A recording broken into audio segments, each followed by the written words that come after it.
Soyez libre, 8h09 avec Elisabeth Lévy. Bonjour Elisabeth. Bonjour Patrick, bonjour à tous. Alors, vous voulez revenir sur les déclarations de Ségolène Royal en Algérie qui font plutôt scandale. Je pense que d'ailleurs on peut réécouter peut-être un petit extrait de Ségolène Royal de cette déclaration et qui vous conduit justement à faire ce petit édito ce matin. Hein. On écoute un court extrait de Ségolène Royal.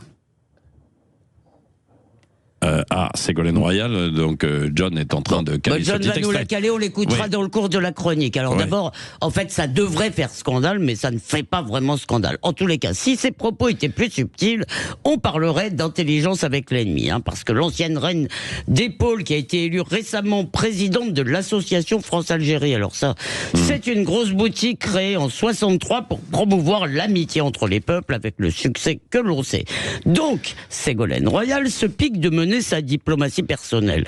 Elle a entamé mardi une visite à grand spectacle à Alger, un pays en Algérie, un pays qui mène une guerre larvée contre nous, détient un journaliste en otage après avoir embasté un écrivain, refuse de reprendre ses 50 000 OQTF et nous insulte quotidiennement par voie de presse ou d'influenceurs. Bon, mais alors Ségolène Royal, elle est mieux reçue que nos diplomates. Elle a eu donc au palais de la Mouradia une rencontre énamourée avec le président Tebboune, et les médias sont hagiographiques avec elle. Normal, la solution de Madame Royal pour résoudre la crise franco-algérienne, c'est soumission sur toute la ligne. Non seulement elle n'a pas prononcé le nom qui fâche, Christophe Glaise, mais elle dit aux Algériens ce qu'ils adorent entendre. La France doit encore et toujours s'excuser, réparer, payer, repentance.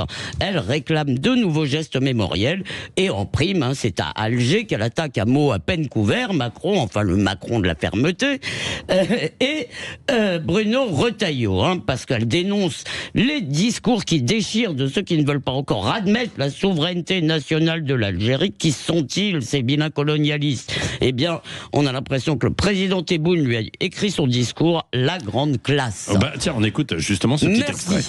L'histoire entre la France et l'Algérie est une histoire blessée, faite de domination, de violences indignes, mais aussi de lutte, de résistance, de destins mêlés, de familles construites entre les deux rives, de projets économiques et culturels communs, de partenariats et de potentiels trop souvent occultés ou méconnus que nous devons mettre en valeur.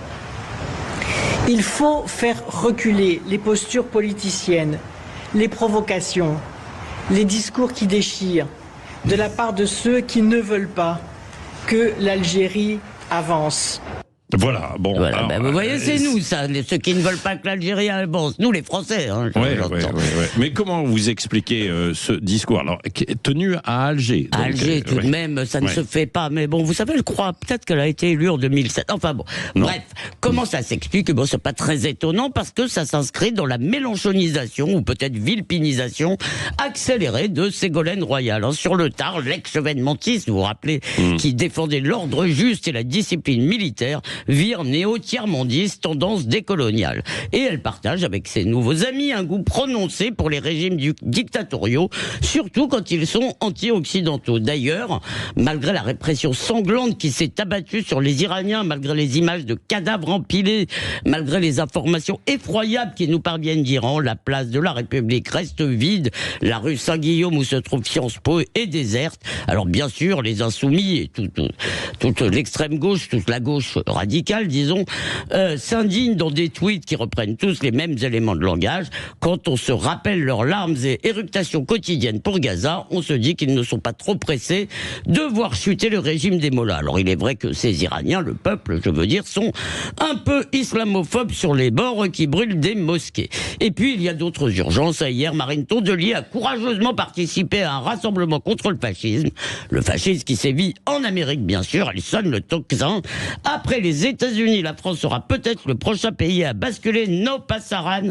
Trump n'a qu'à bien se tenir.